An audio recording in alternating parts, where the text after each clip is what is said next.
confié ma vie à mon Seigneur Jésus-Christ, lui qui est mort pour moi, au bois du calvaire.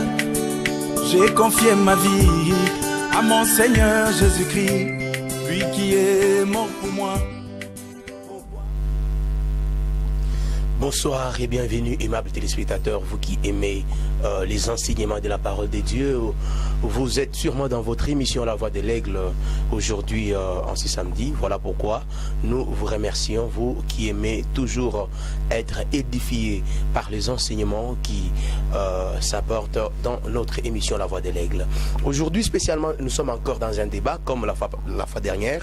Nous avions pris rendez-vous avec un serviteur de Dieu qui a permis qu'il puisse débattre avec un frère, car le défi a été lancé à quiconque pensait le contraire sur certains points annoncés dans cette émission, sur la parole de Dieu apportée dans cette émission. Aujourd'hui, je vais recevoir pour vous deux personnes. Premièrement, il s'agit des frères Colombo Bouchabo, habitués déjà dans notre émission. Nous allons devoir les saluer. Frère Colombo, que Dieu vous bénisse. Merci, qu'il soit aussi avec vous. J'en profite aussi pour saluer ceux qui vont suivre ces débats. Merci beaucoup, nous sommes très heureux de vous avoir sur ce plateau. J'ai un autre frère à côté de moi. Je vais vous appeler pasteur, évangéliste, serviteur de Dieu, prophète ou comment? Appelez-moi simple monsieur. Monsieur, il s'appelle Monsieur Moïla, il est avec nous sur ce plateau. Il vient annoncer sa position et démontrer le contraire de ce que Frère Colombo fait toujours dans cette émission. Probablement, sûrement c'était sur la personne du Seigneur Jésus-Christ. Pour Monsieur Moïla, il enseigne clairement que Jésus-Christ reste une malédiction. Je pèse mes mots, une malédiction pour tous les Africains.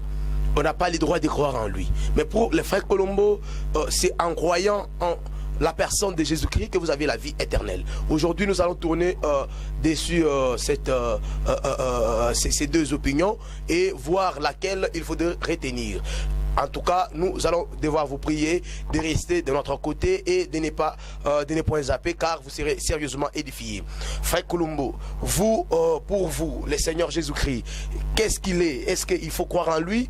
Est-il vraiment un Dieu adorable? C'est lui qui doit vraiment donner la vie? Est-il venu pour vous ou bien il n'était pas venu pour vous?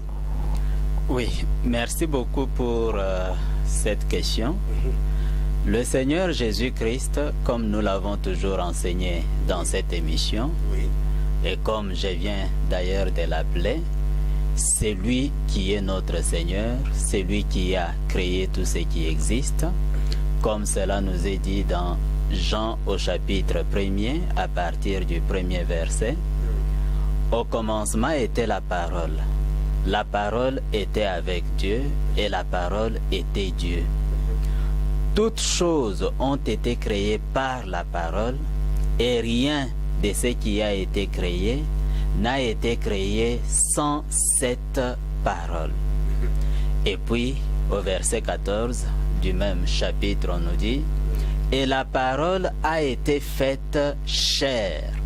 Elle a habité parmi nous et il s'agit du Seigneur Jésus-Christ. Au verset 12 de ce même chapitre, il était dit: elle est venue chez les siens, et les siens auxquels elle était venue, ce sont les Juifs. Mais les siens ne l'ont point reçue. Après que les siens l'ont rejetée, le verset qui suit dit: à tous ceux qui l'ont reçue, elle a donné le pouvoir de devenir enfants de Dieu. Voilà ce que nous croyons. Nous croyons que le Seigneur Jésus-Christ, c'est lui, le Dieu créateur de tout ce qui existe, l'unique Dieu qui existe. Ce Dieu-là, pour venir nous sauver, il a pris un corps de chair, il est devenu chair, il nous a sauvés dans cette chair-là. Et quand il était venu pour sauver, c'est vers son peuple qu'il avait choisi avant qu'il était venu pour le sauver, mais ce peuple ne l'a pas reçu. Voilà pourquoi il s'est tourné maintenant vers nous. Pendant son ministère, il avait dit à ses disciples: allez seulement vers les brebis perdues d'Israël. N'allez pas en Samarie parce qu'en Samarie, il y avait des païens. N'allez pas vers les nations. Et dans Matthieu au chapitre 17, il dit, je n'ai été envoyé que vers les brebis perdues d'Israël. Mais lorsque les Israélites chez qui il était venu, ils ne l'ont pas reçu, c'est alors qu'après sa résurrection, il dit à ses apôtres, allez vers toutes les nations et faites de toutes les nations mes disciples. Voilà ce que nous croyons, voilà de quelle manière cet évangile nous est aussi parvenu. Merci beaucoup. Vous aviez suivi d'une façon un peu brève l'exposé des frères Colombo par rapport à la personne de Jésus-Christ. Qui est-il pour lui? Il croit vraiment qu'il est le Dieu véritable et c'est lui qui est son Seigneur et c'est lui qui l'a sauvé et il est venu dans le monde pour sauver tout celui ou quiconque devrait croire en cette personne de Jésus-Christ. Monsieur Mouaïla, qui est Jésus-Christ pour vous? Que pensez-vous de cette personne? Merci beaucoup pour la parole. Je profite aussi pour saluer tous ceux que nous suivons en ce moment dans leur maison. En tout cas, la personne Jésus-Christ, c'est une personne comme toute autre personne. Jésus, c'est une personne comme moi. Jésus, c'est une personne comme tous ceux que nous suivent en ce moment dans leur maison. La première des choses, c'est répondre d'abord par rapport à ce que le pasteur vient de nous dire. Le pasteur a bien dit que Jésus a dit quelque part dans Jean, je ne sais pas trop, il était venu chez une nation déterminée, la nation lui a rejeté et il est parti chez le sien. J'aimerais que nous puissions un peu faire comprendre, éclaircir les gens. En tout cas, la nation israélite, l'Israël avait deux parties. On a l'Israël du nord et l'Israël du sud. Dans l'Israël, nous avons les Juifs. Comme ici, comme aujourd'hui, comme ici en RDC, nous avons trop de tribus. Alors, tout juif est israélite, mais tout israélite n'est pas juif. Jésus, à sa naissance, Jésus était de nature juif. Et en étant juif, Jésus devait commencer son service, devait commencer son boulot dans son contrée. Donc, Jésus devait commencer son boulot dans son tribu juif. C'est où il a commencé son boulot et en commençant son service, son travail, les juifs ne l'ont pas accepté. C'est pourquoi il dit, je suis venu chez vous, le juif, vous m'avez rejeté. Il est parti maintenant, il a donné maintenant le regard aux autres. Le regard aux autres, ce n'est pas il a donné le regard à l'Afrique. Non, il a donné le regard, il est parti maintenant à l'Israël. Il est sorti de juif pour prêcher maintenant à l'Israël. Mais sa mission n'était pas déterminée au monde entier. Non, parce que nous confondons. Il y a un peu de confusion quand nous lisons un peu la Bible. Parce que là, dans la Bible, il est écrit quelque part. Le mot monde est trop cité dans la Bible. Quand Jésus dit le monde, mais essayez un peu de faire comprendre les gens. On est mature, on est aussi universitaire, on a étudié. Si par exemple un président ou une autorité venait ici et nous disait tout le monde debout, est-ce que je ne crois pas que les gens de l'autre côté seront aussi debout? Je doute trop. Donc c'est nous qui occupons cette partie qui seront debout. Donc le mot monde signifie la portion de la terre où nous exerçons le travail. Le monde est différent de l'humanité. Donc partout au monde, quand il dit annoncer la bonne nouvelle, partout au monde, ce n'était pas un monde comme le monde entier. Ce n'est pas l'humanité. Quand on dit partout au monde, je peux adresser un message aujourd'hui à l'RDC, par exemple, tant que président de la République. J'annonce un message au monde. Mais qu'est-ce que je considère comme monde, moi? Le monde, moi, je considère le monde comme étant la RDC, qui est considérée comme monde. Mais l'Éthiopie ne fait pas partie de mon monde. Ne pas ce monde-là ou de mon message. Non. Donc le monde n'est qu'une partie de l'humanité. Si Jésus était venu pour l'humanité, Jésus aurait, parmi ses disciples, aurait choisi aussi un noir pour signifier que je suis venu rassembler l'humanité. Un noir, un chinois et toutes les races qui faisant partie de ses disciples. Mais ce n'était pas le cas. Il l'a dit. Jésus n'a pas dit qu'on partait prêcher aux Israélites. Non. Jésus a dit à la femme samaritaine, je n'ai été envoyé qu'aux brebis perdues de la maison d'Israël. Matthieu 15, 24. C'était sa réponse. Il a dit, je n'ai été envoyé pour refuser la bénédiction à la femme. Je n'ai été envoyé que pour les brebis perdues de la maison d'Israël. Et la femme aussi lui a répondu, et il a même traité la femme d'un petit chien. Pourquoi? Parce que la femme avait la race différente que Jésus. Il a traité la femme d'un petit chien. Pourquoi? Pour lui dire que moi, ma mission, ma bénédiction, vous ne profitez pas de cette mission, vous ne profitez pas de cette bénédiction. C'est pourquoi en Afrique aujourd'hui, ce n'est même pas simplement la région christianisme.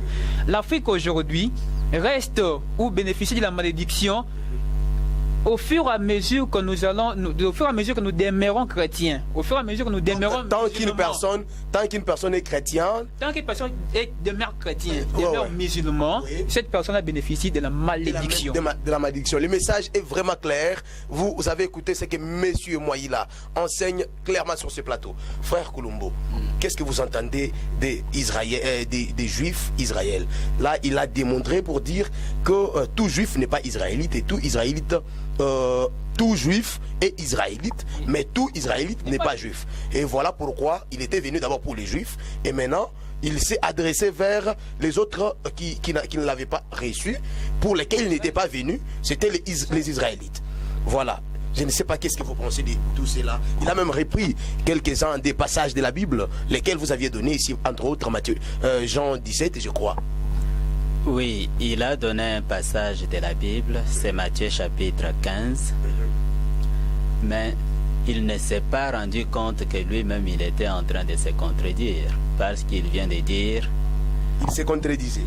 Oui, qu'il était en train de se contredire. Il venait de dire que Jésus était venu seulement aux Juifs et que le mot juif ne concernait que Israël du Nord. Je ne sais pas ce qu'il appelle. Oui, il a parlé d'Israël du Nord et Israël du Sud. Je peux finir. Je ne sais pas qu'est-ce qu'il appelle Israël du Nord et qu'est-ce qu'il appelle Israël du Sud. Oui. En Israël, nous savons que depuis le temps où le fils de Salomon était roi en Israël, Israël s'était divisé en deux royaumes. Il y avait le royaume d'Israël, dont la capitale c'était la Samarie, et puis il y avait le royaume de Juda qui n'avait que 2 des 12 tribus et dont la capitale était Jérusalem. Ce sont là les deux parties d'Israël.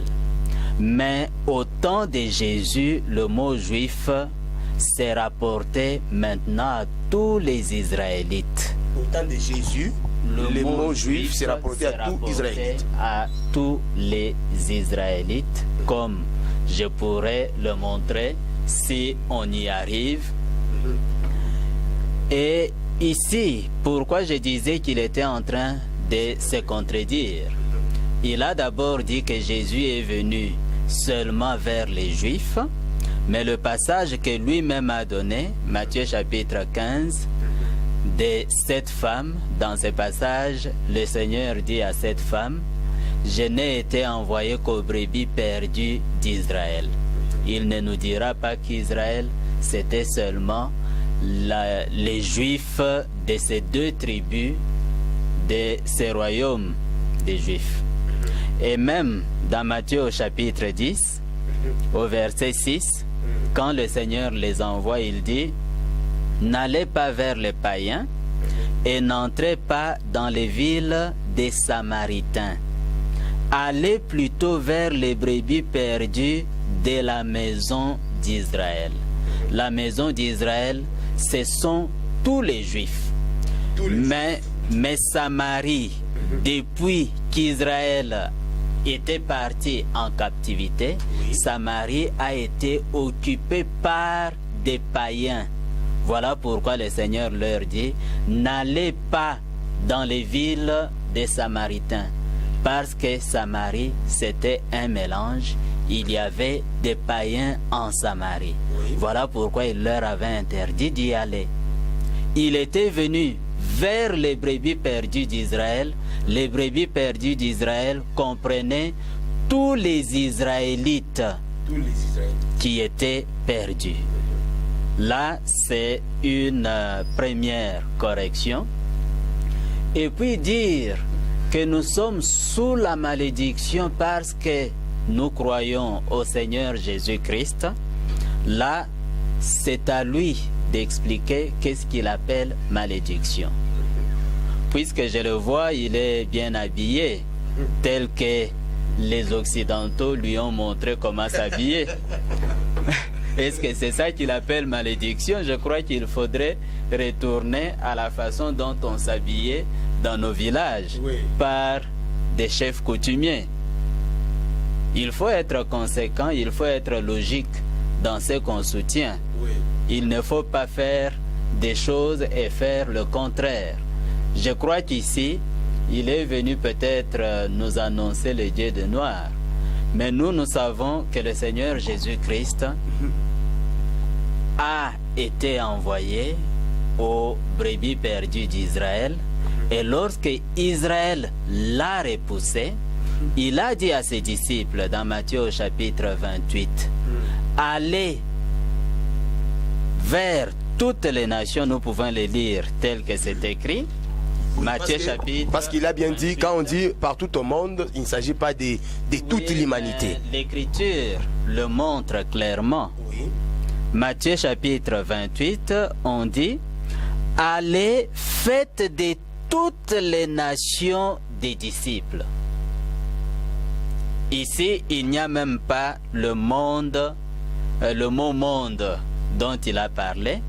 Il est bien dit, faites de toutes les nations mes disciples, à moins qu'on dise que le Congo n'est pas parmi les nations, ou bien que l'Angola n'est pas parmi les nations, ou d'autres pays qu'ils ne sont pas parmi les nations. Je crois qu'ici nous sommes en train de lire le français. Allez et faites de toutes les nations mes disciples, les baptisant au nom du Père, du Fils et du Saint-Esprit. Ici, je peux donner un autre passage pour compléter à celui-ci. Après qu'on a prêché l'évangile et que les gens ont cru, on montre à Jean ce qui va se passer après que la prédication sera terminée. Dans Apocalypse au chapitre 9, au verset 9, il est dit, et il chantait, d'abord commençons par le verset 8, quand il eut pris le livre, les 4 êtres vivants et les 24 vieillards se prosternèrent devant l'agneau, tenant chacun une harpe et des coupes d'or remplies de parfums, qui sont les prières des saints.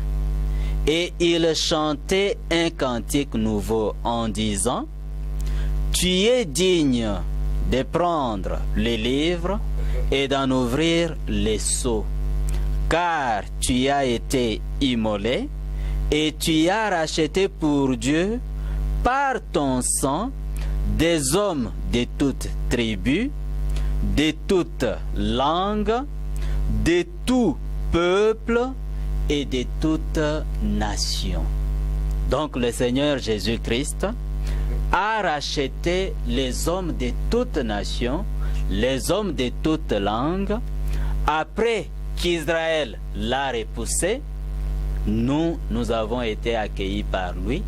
Il a envoyé ses disciples à nous et il nous a sauvés et son sang purifie nos péchés à tous. Merci beaucoup, frère Colombo. Vous avez suivi, il a répondu à toutes vos préoccupations. J'ai besoin un peu de savoir, M. Maïla, c'est quoi cette malédiction? Est-ce que vous pouvez un peu définir cette malédiction sous laquelle l'Afrique est et comment elle est opérée? Parce qu'aujourd'hui, d'ailleurs, la RDC est déclarée pays chrétien. Voilà pourquoi je pose la question. Si la RDC est déclarée un pays chrétien et aujourd'hui les pasteurs, les évangélistes sont en train d'appeler le monde au christianisme, ça veut dire qu'on appelle les gens à la malédiction. Et tous ces gens-là sont encore sous la malédiction jusqu'à cette soirée d'aujourd'hui parce qu'ils sont chrétiens. Voilà pourquoi je vais un peu savoir c'est quoi cette malédiction, comment elle est manifeste. J'aimerais m'éclaircir un peu. La malédiction dont il s'agit ici, je ne parle pas seulement de la malédiction de la RDC. La malédiction, il s'agit de toute l'Afrique noire. Donc, tout Africain noir qui demeure chrétien ou musulman est dans la malédiction. Je parle de la RDC par rapport à notre cas en tant qu'un pays, parce que nous sommes en RDC. Ok. Ça m'étonnerait que le pasteur puisse me dire que je suis habillé comme les Occidentaux qui nous ont apporté la Bible, et pourquoi me dire que je suis dans la malédiction? La malédiction ne s'éprouve pas par l'habit. La malédiction n'est pas le fait de se vêtir, de se vêtir bien, qu'on ne puisse pas se dire qu'on n'est pas maudit. Non, je parle de la malédiction, c'est quelle malédiction? La personne qui est bénie, la personne qui est reliée à un Dieu, reflète directement les qualités de Dieu. La personne qui est reliée à son Dieu superviseur, à son bon Dieu être superviseur, être supérieur, cette personne reflète les qualités de Dieu. Les qualités telles que Dieu est amour, Dieu est bon, Dieu est riche, Dieu est propre. Et si seulement l'Afrique était... Vous le dites sur base de quoi? Quelles sont les sources? Vous vous référez à quoi pour dire Dieu est bon, Dieu est amour, Dieu est riche, Dieu est propre? Ok, d'accord, merci beaucoup. Pour connaître les qualités de Dieu ou pour connaître Dieu, il ne suffit pas qu'on puisse m'enseigner Dieu. Un enfant, laisser un enfant dans un village ou dans une forêt qui ne puisse pas voir un homme, laissez-le comme ça grandir. Après tonton, cet enfant saura que Dieu existe. Donc la divinité, on est avec la divinité, mais on n'apprend pas quelque la divinité. Pour comprendre que Dieu est bon, Dieu est propre, Dieu est amour, il ne faut pas que l'homme blanc puisse me le dire. Non, je le sais bien que Dieu est bon. Mais jusque-là, vous n'avez même pas donné les noms à votre Dieu. Merci beaucoup. La Bible... Il faudrait que le frère Colombo réagisse en connaissant lesquels de ces dieux vous êtes en train de parler. Merci beaucoup. Parce que vous me perdez ma ligne, parce qu'il y avait déjà deux questions qui s'étaient posées. Je vais aussi réagir par rapport à cette intervention. Mais le Dieu dont je suis en train de parler ici, c'est le vrai Dieu. C'est les dieux que nos ancêtres ont connus avant l'arrivée de Jésus. Parce que les ancêtres ont prié avant l'arrivée de Jésus. Parce que ces dieux-là réagissaient, ce Dieu-là intervenait, ce Dieu-là inspirait nos ancêtres. Nos ancêtres ont créé, c'est ce qui prouvait la divinité. Nos ancêtres étaient propres, c'est ce qui prouvait la divinité. Nos ancêtres étaient forts, c'est ce qui prouvait la divinité. Non, donc l'Égypte colonisait le monde entier. Les anciens Égyptiens étaient de noirs. Ils avaient quelle divinité? Donc Dieu ils utilisaient le vrai Dieu. C'est ce Dieu-là maintenant que moi je suis en train de parler aujourd'hui. Parce que depuis l'arrivée de Jésus, dites-moi un peu, qu'est-ce que nous avions encore créé, à part les malaxions, les pylônes que les ancêtres ont créés au nom de vrai Dieu? Maintenant, au nom de Jésus, nous avons encore créé quoi? Voilà, donc la bénédiction... C'est une question que le frère Colombo va répondre. La bénédiction, la malédiction, la bénédiction ne peut pas s'éprouver par le fait de se vêtir. Non. Aujourd'hui, réfléchissons un peu. L'Afrique est où? L'Afrique est où? L'Afrique est dépendante. L'Afrique est dépendante. J'aimerais un peu, tant que journaliste, vous puissiez nous lire ces documents. Et ces documents, je les ai tirés sur net. Ça date de plusieurs années. Devoirs de prêtres et pasteurs belges dans cette partie du monde en 83. Ce sont les devoirs des pasteurs belges et des missionnaires, des premiers missionnaires ici en Afrique. Soyez le bienvenu dans cette partie du Congo belge. La tâche qui vous est confiée à y remplir est délicate et demande beaucoup de tact, prêtres et pasteurs. Vous venez certes évangéliser, mais cette évangélisation s'inspire de notre grand principe, avant tout l'intérêt du métropole. Donc, quand vous prêchez aujourd'hui Jésus, moi ça ne m'inquiète pas. Donc, je me dis simplement que vous faites la continuité de l'intérêt ici que l'Occident avait apporté. D'accord. Parmi les principes, lisons parmi les principes, il y en a trop, mais je tiens le huitième. Le huitième principe. Faites donc oublier aux Noirs leurs ancêtres, afin qu'ils n'adorent que les nôtres, qui ne les écouteront jamais. Exemple, Sainte Marie, Sainte Thérèse, Saint André, Jean et Luc, etc. Un instant. Et faites-les, les Noirs, et faites-les attendre dans la pauvreté le Sauveur Jésus-Christ, qui ne viendra jamais pour eux et qui ne les écouteront jamais. Ce n'est pas ce que les pasteurs font aujourd'hui. Donc les pasteurs font que la continuité de l'œuvre de l'Occident ici. D'accord. Là, je réponds à l'une des questions que le frère Colombo vous pose. Il a repris un passage dans Apocalypse. Il dit que Jésus-Christ était venu. Lui, il ne croit pas dans la Bible. Vous ne croyez pas à la Bible? Écoutez, ce passage-là dit que faites de toutes les nations mes disciples. Oui. Mais comprenons un peu. L'Israël a combien de nations? Ne prenons pas l'Israël antique à l'Israël aujourd'hui actuel. L'Israël antique était en Asie. Mais aujourd'hui, l'Israël, ce n'est plus en Asie. Aujourd'hui, l'Israël, c'est l'Europe. Pourquoi? Parce que les 12 fils d'Israël, les 12 fils de Jacob, ce sont eux qui ont créé maintenant l'Israël. Ce sont eux l'Israël actuel. Et l'Israël actuel, c'est l'Europe.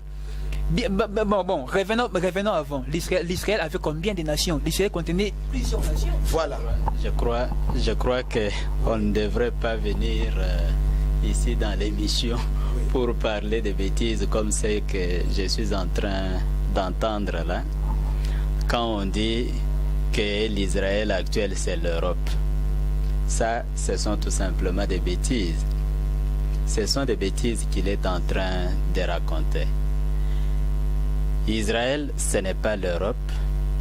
Israël, c'est l'Israël qui se trouve là où s'est trouvé l'Israël dont nous parle la Bible.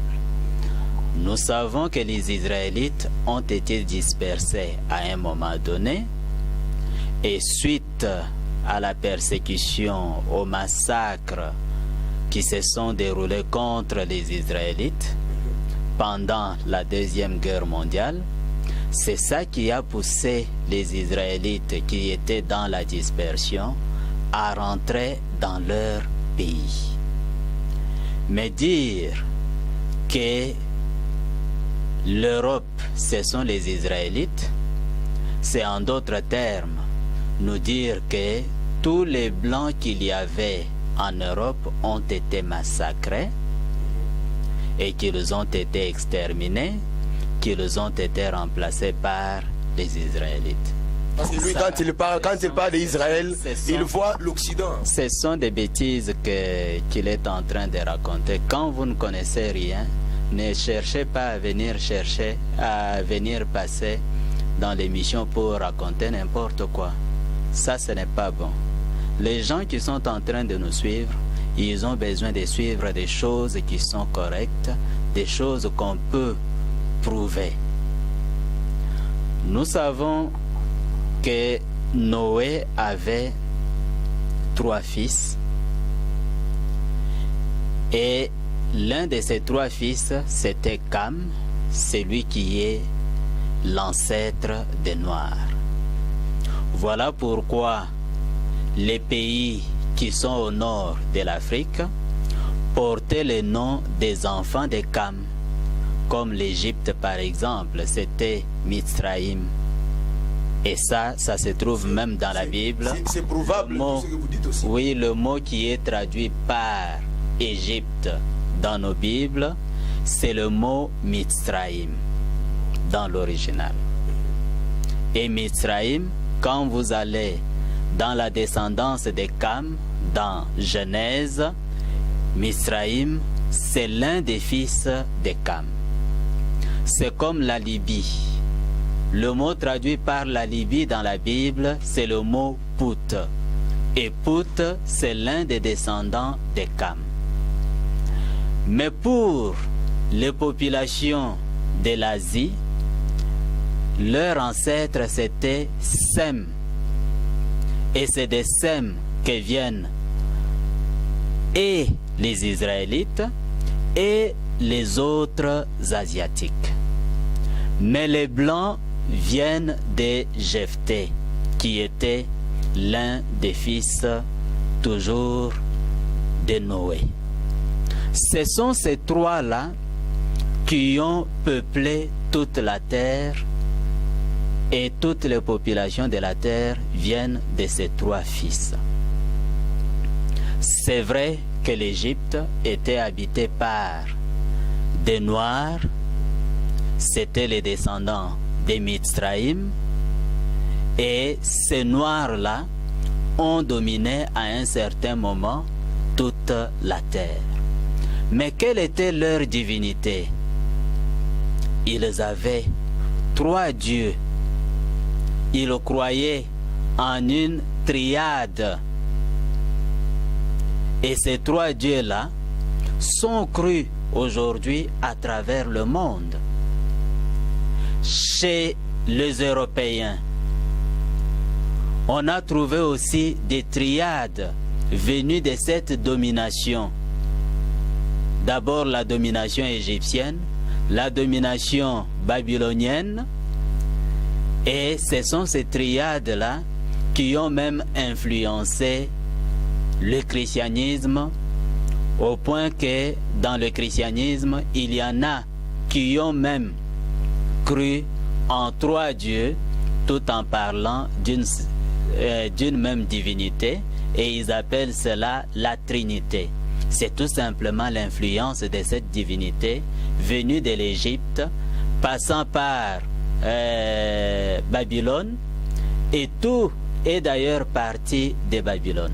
Donc là, vous êtes en train de massacrer la Trinité pour montrer que les Trinitaires aujourd'hui n'ont pas raison. Je massacre la Trinité, mais ça, ce n'est pas une émission qui a comme sujet Trinité ou unicité des dieux. Oui. Mais ici, je suis en train de parler de l'origine des divinités qui sont adorées un peu partout dans le monde. Leur origine, c'est Babylone. Et ce sont ces mêmes divinités-là qui sont allées en Égypte. Voilà pourquoi un peu partout, que ce soit chez les Grecs, que ce soit chez les Romains, que ce soit en Égypte, partout dans les anciennes civilisations, on rencontrait des triades. Et ces triades-là se rapportaient aux mêmes divinités. Alors, si le monsieur qui est à côté dit qu'il fallait adorer des dieux qui étaient adorés en ces temps-là en Égypte, c'est qu'il veut nous conduire à l'adoration d'une trinité, parce que ce sont ces mêmes divinités-là qui sont adorées même dans l'Église catholique, qui sont adorées dans plusieurs nations de la terre. Ce sont ces divinités-là. Donc c'est à ça qu'il est en train de nous conduire. Mais nous, le Dieu que nous présentons, ce n'est pas un Dieu européen. C'est le Dieu d'Abraham, d'Isaac et de Jacob. Abraham, Isaac et Jacob n'étaient pas des Européens. Ce sont des descendants de Sem. Voilà pourquoi quand on parle de l'antisémitisme, antisémitisme, c'est un mot employé mal pour désigner seulement la haine contre les Israélites. Mais les Sémites ne sont pas seulement les Israélites, les Sémites, ce sont aussi les Arabes, ce sont toutes ces populations qui ont peuplé l'Asie. Ce sont eux les Sémites, et le Dieu que nous adorons, ce n'est pas le Dieu de toutes ces populations-là, c'est plutôt le Dieu d'Abraham, d'Isaac et de Jacob, un seul Dieu qui consiste en une seule personne qui a créé tout ce qui existe et qui a pris un corps de chair pour venir nous sauver. Voilà. Merci beaucoup. Là, le frère Colombo est en train de vous ramener sur le chemin pour dire que lui n'adore pas un Dieu européen. Il adore les dieux d'Abraham, d'Isaac et de Jacob. Qu'est-ce que vous en dites? Merci beaucoup. Ça m'étonne que nous ne puissions pas essayer de comprendre des choses à notre niveau. Je ne sais pas, quand il me ramène encore à cette histoire de les Noirs provient d'un fils de Noé, Can, c'est lui qui a donné naissance à tous les Noirs. Mais qu'il puisse un peu nous dire, quand il prendra la parole, Noé avait quelle race, il avait quelle peau. Et la femme avec laquelle Noé a fait des enfants, elle avait aussi quelle race, quelle peau. Et pour avoir un enfant noir. Et si c'était le cas, et pourquoi pas aujourd'hui nous les verrons aussi en Europe, deux blancs ou deux Chinois, deux naissance à un noir. Ça devait aussi continuer. Deux Chinois, deux jaunes. Non, mais là déjà, lui, il refuse le fait que vous affirmiez que c'était des Européens. il dit que ce ne sont pas des Européens. Ok, merci beaucoup. J'allais d'abord éclaircir à ce niveau. Donc Noé avait une race, Noé avait une peau. Et la peau de Noé et la peau de sa femme, il ne devait pas donner un enfant noir. C'est du purement fausseté déjà. Et je dis aujourd'hui que quand bien même qu'ils refusent qu'ils ne sont pas des Européens, ils peuvent me traiter de tout, mais du moins, moi je parle de ce qui existe. En tout cas, oui. Ok. On aurait aussi besoin des sources d'information parce que les gens qui nous suivent auront besoin des sources d'information parce que vous avez besoin de faire des adeptes. Les gens qui vont vous écouter et croire en ce que vous dites. Voilà pourquoi c'est bien de donner aussi des sources d'information. D'accord, merci beaucoup. Moi, je ne veux pas que la jeunesse d'aujourd'hui puisse rester statique ou liée à la Bible qui ne les amènera nulle part. Parce que vous ne croyez pas à la Bible. La Bible, c'est un livre comme tout livre. La Bible, c'est un livre comme le livre de mathématiques, de français et de grammaire qui contient trop d'erreurs que moi, que j'ai à l'intérieur, que je peux ajouter. De mes sentiments aussi. Aujourd'hui, c'est ici. L'Israël dont je parle, l'Israël était situé d'abord en Asie, tel qu'il l'a dit. Là, je ne refuse pas. Et après que le fils ou les enfants d'Israël, après leur captivité en Égypte, Dieu leur avait promis une terre, une nouvelle terre. C'est-à-dire, ce fils-là, il ne devait pas retourner en Asie où l'ancien Israël était. Est-ce que vous me comprenez un peu? Donc, ce fils-là... Frère Colombo, vous écoutez l'exposé, il dit, quand ils sont allés en captivité, ils sont retournés dans une terre nouvelle qui n'était pas là où ils habitaient auparavant. Voilà pourquoi ce qui a constitué un nouveau Israël. Dieu leur a promis une nouvelle terre où ils devaient habiter, et tous, donc l'Israël devait habiter. Maintenant, quand vous dites ça, parce que, attendez, j'aimerais vraiment que les gens soient clarifiés. En disant ça, vous vous appuyez sur quoi pour affirmer aux gens que Dieu a promis aux gens que non, il a promis à Israël une nouvelle terre, la source d'information. Il a promis ça. Mon pasteur le sait très bien, c'est écrit en Exode que quand les enfants sortaient, je dis ceci. Non, je veux que nous puissions nous comprendre un peu. Nous puissions nous comprendre. La Bible, c'est un livre. Et ce livre ici est écrit par des chrétiens.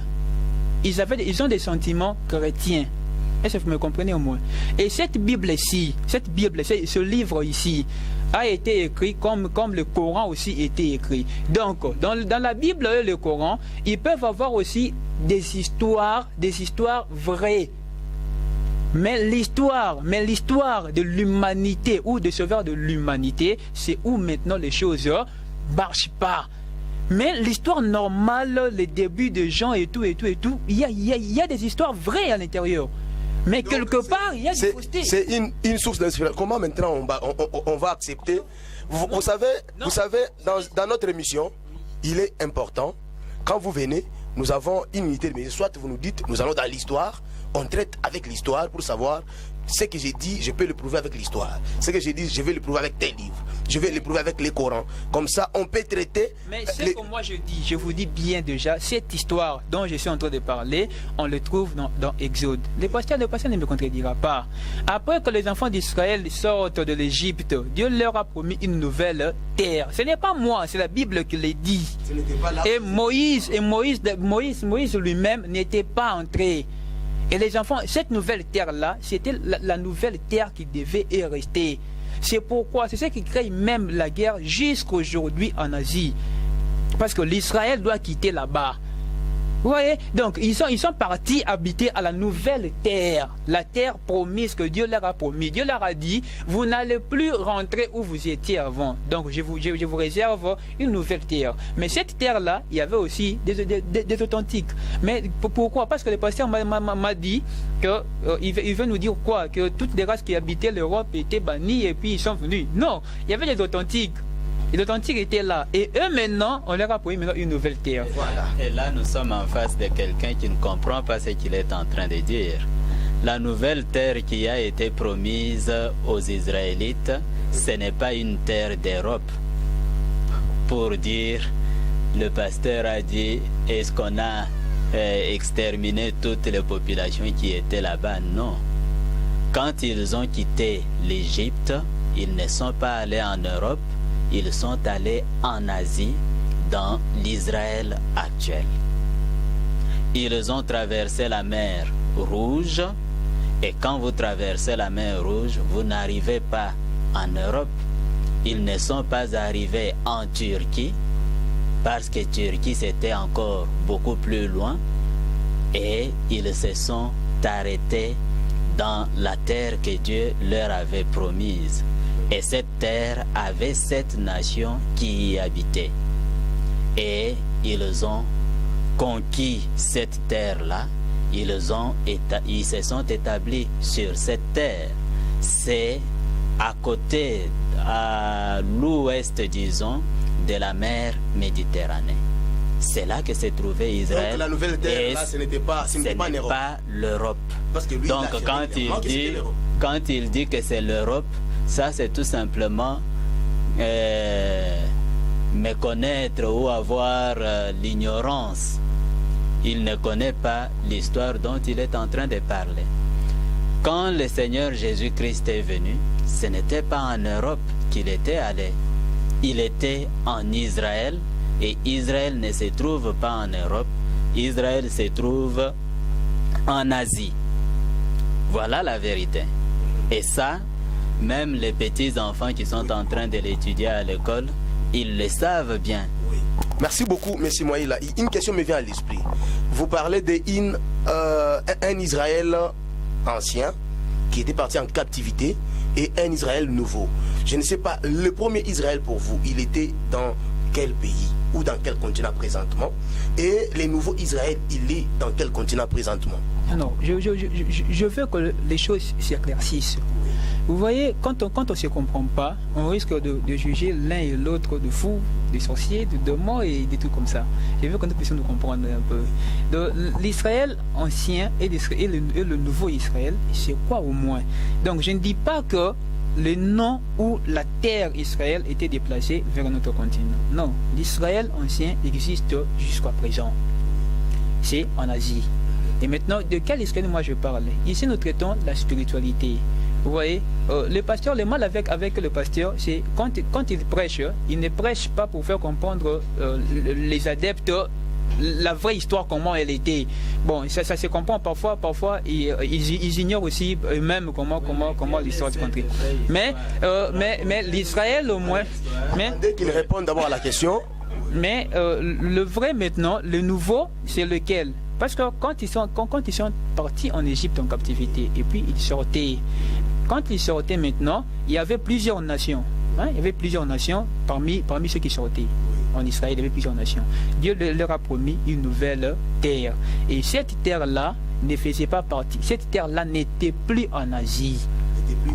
N'était plus en Asie. Parce que quand bien même que le pasteur me dise que non, ils sont retournés en Asie, le pasteur me donnera pas le pays précis où ces enfants étaient allés. Pour vous d'abord, ils sont allés dans quelle nouvelle terre? Moi je vous dis, ces enfants sont partis habiter en Europe. C'est pourquoi, c'est parmi ces enfants, parmi les descendants, vous verrez que certains fils d'Israël, ont laissé des pays en Europe, des pays qui ont des pseudos de leur nom.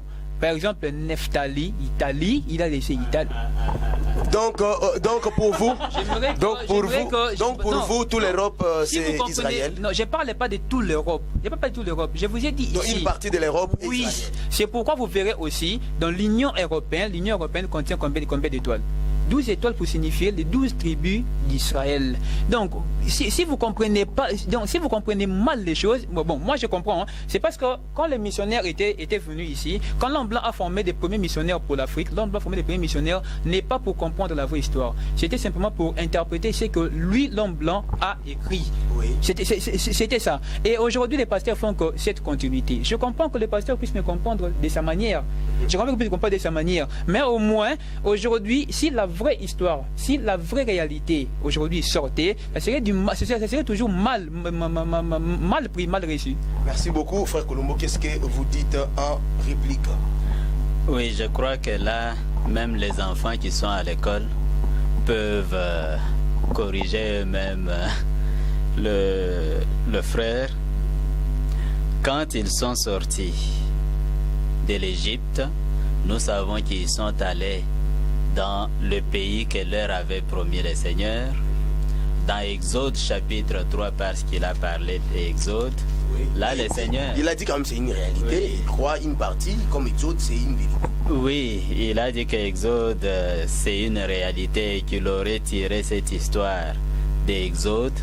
Mais là, c'est tout simplement une histoire. Je ne parle pas de la vérité de l'Exode. Je ne dis pas l'Exode, c'est une vérité. Mais du moins, en Exode, il y a des parties vraies.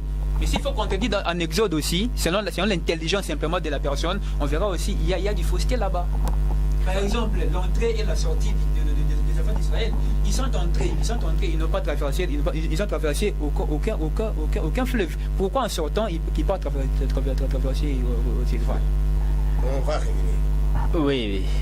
Oui. Là, dans Exode, le Seigneur, en parlant à Moïse, il a indiqué à Moïse le pays dans lequel il allait amener le peuple d'Israël. Il dit au verset 8, Exode chapitre 3, « Je suis descendu pour le délivrer de la main des Égyptiens et pour le faire monter de ces pays dans un bon et vaste pays, dans un pays où coule le lait et le miel, dans les lieux qu'habitent les Cananéens, les Essiens, les Amoréens, les Phérésiens, les Éviens et les Jébusiens. » Même je rappelle une chose, parce que lui il a dit que c'est plusieurs pays de l'Europe. Oui, ça c'est ce qu'il a dit. Je ne sais pas où est-ce qu'il a ramassé ça, mais moi je suis en train de parler de ce que je lis. C'est le pays des Essiens, le pays des Cananéens, le pays des Amoréens, le pays des Phérésiens, le pays des Éviens et le pays des Jébusiens. Quand vous lisez dans Genèse, tous ceux-là, ce sont les descendants des Cam. C'était donc des Noirs, des descendants des Cam. Et c'est dans ces pays-là qu'il allait amener les enfants d'Israël. On n'a pas dit qu'il allait amener les enfants d'Israël en Europe. Ça, c'est quelque chose qu'ils ont peut-être inventé dans leurs histoires de leurs ancêtres. Mais ça ne se trouve dans aucun livre, ça ne se trouve pas dans la Bible. Le fait qu'après la sortie de l'Égypte, ils soient partis en Europe. Peut-être qu'ils ne le savaient pas, et tous ceux qui savaient que c'est ce qu'on lui avait raconté par quelqu'un. Mais nous, pour parler de quelque chose, nous devons avoir une source. Et la seule source que nous avons qui nous donne la vérité sur l'origine des peuples, c'est cette source que nous avons ici, la Bible.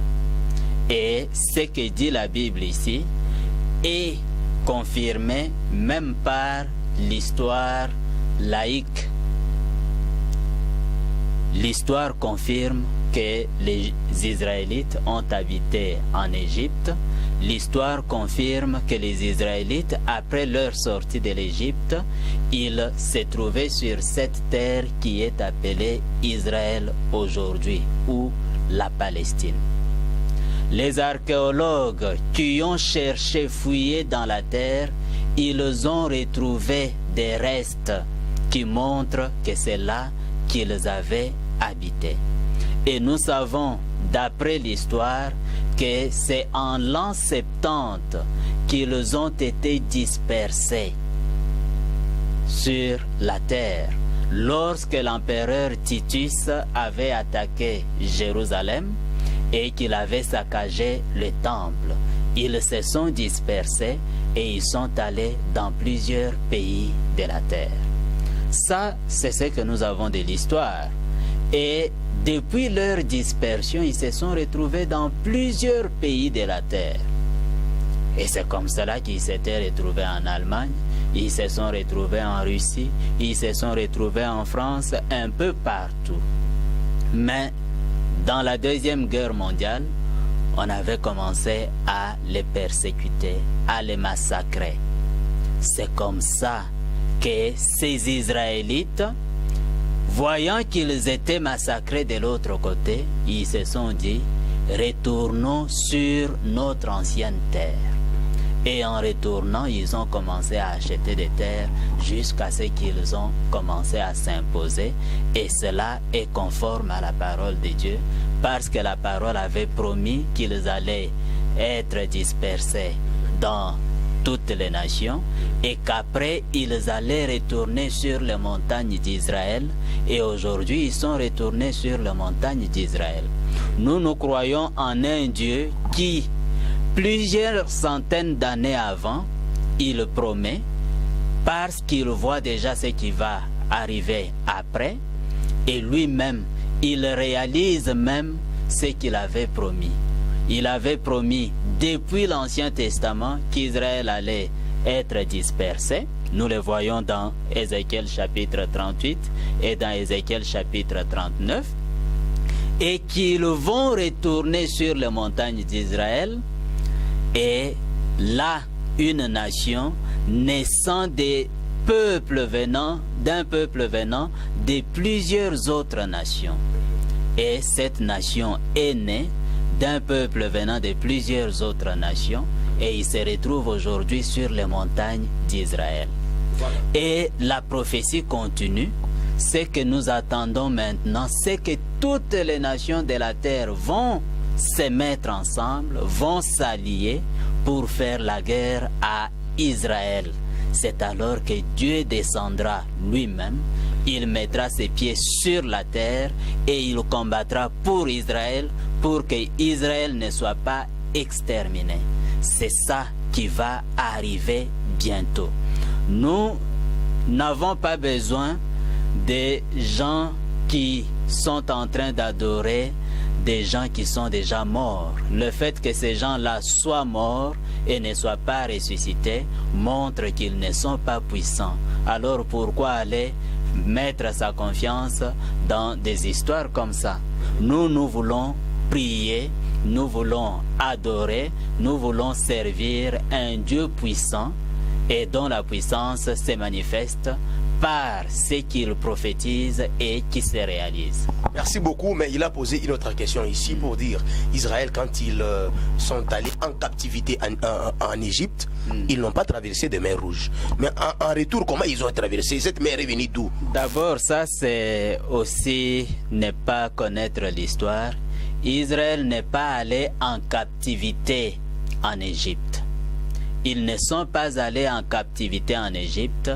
Ils sont allés en Égypte en tant que des voyageurs. Et qui lui a dit qu'en allant en Égypte, il n'avait pas traversé la mer? Il s'est trouvé de l'autre côté de la mer Rouge. Et quand ils sont allés en Égypte, ils ont effectivement traversé la mer. Ils ne pouvaient pas y aller sans traverser la mer s'ils sont passés par là où ils sont rentrés.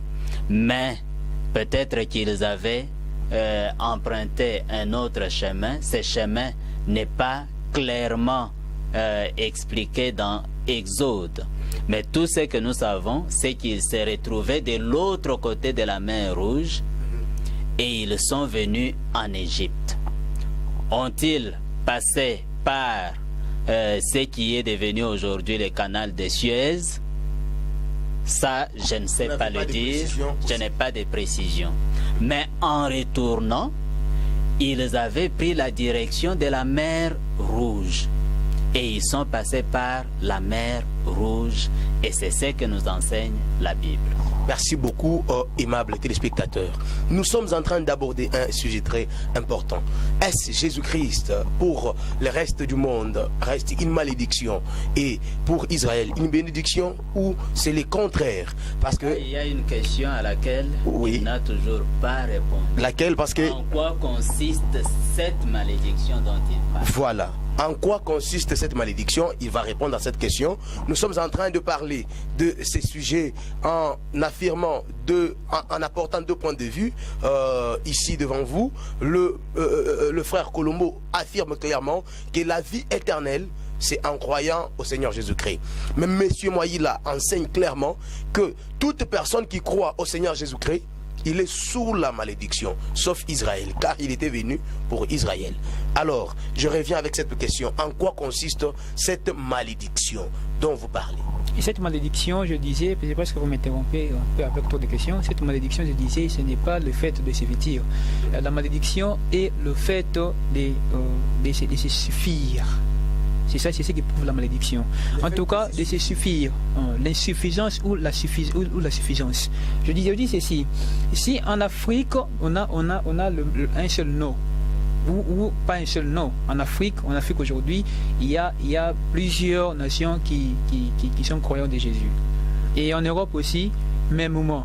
Et comparons maintenant les effets de Jésus en Europe et le même effet en Afrique. Vous verrez que l'Afrique est dans la malédiction, l'Europe est dans la bénédiction. Pourquoi? Oui, par exemple, pourquoi nous cherchons tous à quitter ici vers l'Europe? Vous allez me dire que l'Afrique vit mieux que l'Europe. Non. Or, au moment où l'Afrique est remplie de populations chrétiennes, l'Europe aussi, même. Les effets maintenant, pourquoi les effets sont maintenant différents? Pourquoi ils sont différents? Voilà, je peux poser une question par rapport à la réalité. Actuellement, là, il y a des ouragans, des tremblements de terre. Est-ce la malédiction pour eux aussi ou quoi? Ça c'est notre sujet où il y a trop à parler. C'est une malédiction, pas vraiment, mais c'est un fléau. Non, c'est un fléau. Mais il y a trop à parler à l'intérieur. Le pasteur fait de me dire ici que non, nous n'avons pas besoin de croire aux gens qui sont morts sans pour autant être ressuscités. Mais moi ça me fait rire. Ça me fait rire. Pourquoi? Parce que les pasteurs me diront aujourd'hui que Jésus était ressuscité. Lui croit que Jésus est ressuscité. Tous les pasteurs croient au moins ça. Non, en tout cas, maintenant, je suis en train de faire appel à tous ces gens qui nous suivent à la maison. De commencer à partir d'aujourd'hui la réflexion sur ce nom de Jésus. Jésus n'était pas ressuscité. Jésus faisait des apparitions que tout le monde fait après sa mort. Qu'est-ce qu'on appelle résurrection? La résurrection, c'est le retour à la vie. Donc pour dire que cette personne ici est ressuscitée, il faudra que le lendemain ou 4 jours après, qu'on puisse vous voir ici dans l'émission en train de nous tendre aussi la main avec le micro. C'est ça la résurrection. Mais si vous sortez, vous disparaissez, ce n'est pas une résurrection, ce sont des apparitions que tout le monde le fait. Moi je viens de perdre ma soeur il y a 3 jours passés, mais mon frère vient de le voir en ville. C'est ce que Jésus faisait aussi. Ce sont des apparitions, ce n'est pas une résurrection. Donc ce sont des trucs qui ne prouvent même pas la divinité. Parce que tu le feras aussi après ta mort. Moi, voilà, notre temps est vraiment limité. Frère Colombo, en conclusion, qu'est-ce que vous dites? Oui, merci beaucoup pour m'avoir appelé à cette émission. En conclusion, je vais dire ceci. Le Seigneur Jésus-Christ, c'est le créateur de tout ce qui existe. Et le Seigneur Jésus-Christ a bel et bien ressuscité. Quand il a ressuscité, il a même demandé à manger. Il a mangé avec des gens. Je ne sais pas les apparitions dont il parle, sa sœur qui était décédée et qui est en train d'apparaître, elle s'était aussi assise avec son frère et ils ont mangé au restaurant. C'est à lui de nous le dire. Le Seigneur Jésus-Christ a parlé avec ceux qu'il a envoyés. Il les a même envoyés. Ici, nous avons lu un passage de l'Écriture nous donnant ces instructions. Allez par toute la terre, faites de toutes les nations mes disciples. Et ça, c'était après sa résurrection. Et la preuve qu'il est ressuscité, c'est que lorsqu'on est allé dans sa tombe, on n'a pas vu son corps dans la tombe. Va-t-il nous dire aussi que sa sœur qui apparaît aux gens, lorsqu'on va regarder son corps, on ne retrouve pas son corps? Je ne pense pas. Donc c'est tout simplement des aventures qu'il est en train de faire. Et je crois que il devrait réfléchir avant de venir dans une émission comme celle-ci. Il faut venir avec des preuves. Il faut prouver ce que vous êtes en train de dire. Et le Seigneur Jésus-Christ, après être apparu à ses disciples, il est monté au ciel. Ils l'ont vu monter au ciel. Et ce même Seigneur Jésus-Christ, après être retourné à la forme dans laquelle il était avant de venir, il est apparu à Paul sur la route de Damas. Et c'était une lumière avec laquelle Paul a parlé. Et le Seigneur Jésus-Christ s'est manifesté par plusieurs miracles, plusieurs prodiges accomplis par ceux qu'il a envoyés, prouvant qu'il est vivant. Voilà ce que nous prêchons. Voilà ce que nous enseignons. Nous n'enseignons pas des gens qui sont déjà devenus terre, parce que ici je pourrais même raconter une histoire d'une fosse sceptique pour laquelle on était en train de creuser, et on va trouver une crâne là sous le sol. Et on doit commencer à adorer des crânes comme ça qu'on retrouve? Non. Nous adorons un Dieu vivant. Adorez un Dieu vivant. Ne vous laissez pas tromper par des aventures, des choses qui n'ont pas de puissance. Et nous, la vie que nos parents menaient avant, c'était une vie de forêt. Pourquoi aujourd'hui penser que la bénédiction c'est aller en Europe? Pourquoi ne pas aller au village? Puisque ceux qui sont au village font aussi les champs et ils vivent de ça. Donc, ce que le frère veut, c'est de devenir comme les Européens, et il veut aller à ça. Ce n'est pas ça la bénédiction. La bénédiction, c'est plutôt être en relation avec le Seigneur, et le Seigneur vous sauvera en ces jours des jugements qui est en train de venir. Et c'est à ça qu'il faut le plus regarder. Merci pas beaucoup. Au bien matériel d'aujourd'hui. Merci beaucoup, frère Colombo. Monsieur Moaïla, en conclusion, vous dites quoi? Merci beaucoup. Tout ce qu'il vient de dire ici, ça fait partie du principe dont je porte ici. C'est écrit quelque part: faites désintéresser le noir aux richesses que regorgent leur terre et leur sous-sol. Donc faites en sorte que le noir ne devienne pas de riche.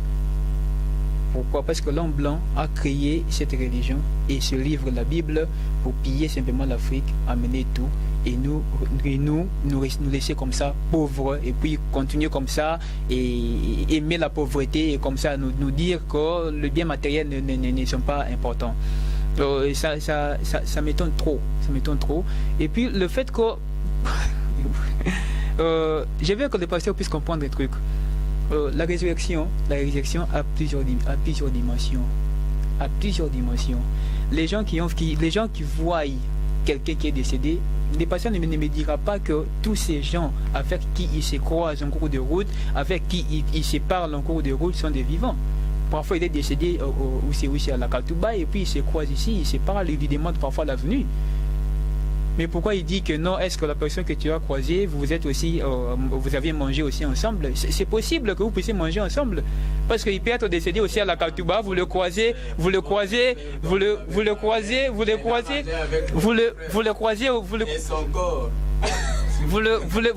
aussi en ville, et puis vous parlez aussi, vous mangez aussi ensemble. Et ce qui m'écœurerait que le pasteur ne sait pas, le pasteur n'est pas au courant que l'ossement de Jésus est déjà découvert. Donc je vais vous amener l'élément, si vous le voulez, comme on a découvert l'os de Jésus et son tombeau familial. Merci beaucoup, aimables téléspectateurs. Si cette émission vous a fait du bien, dites merci au Seigneur. Notre émission vous a été présentée aujourd'hui par le frère Michel Bopé que je suis. J'ai reçu pour vous, messieurs, Moaïla, qui est venu pour vous montrer que Jésus-Christ est une malédiction pour vous qui le croyez étant noir. Et le frère Colombo était là pour vous montrer que Jésus-Christ est une bénédiction pour vous et la vie éternelle. Que Dieu vous bénisse et nous vous retrouvons prochainement. Bye.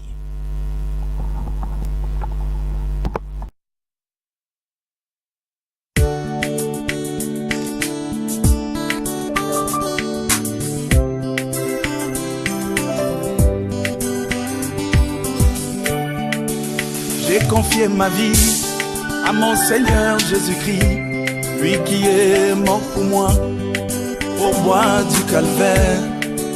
J'ai confié ma vie à mon Seigneur Jésus-Christ, lui qui est mort pour moi au bois du calvaire. J'ai résolu librement, sans contrainte, de suivre Jésus-Christ toute ma vie.